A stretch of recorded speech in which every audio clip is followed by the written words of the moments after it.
జీవితమంటే కల కాదు, అది కవులు రచించే కథ కాదు. కనుమరుగైనది సిరి కాదు, అది మనదని తలచుట సరికాదు.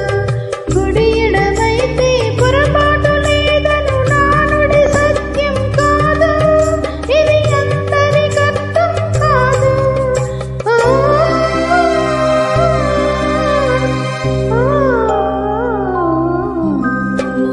Be